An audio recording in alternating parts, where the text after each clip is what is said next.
Probably as close as I'm going to get to one of these bikes. The famed Ducati 888.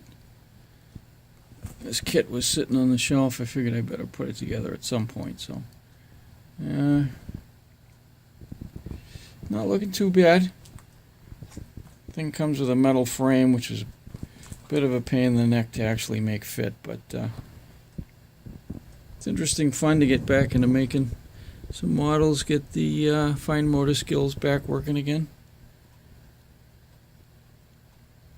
Big fat tires and everything. That's another song. All right, never mind. Anyway, we're working on it.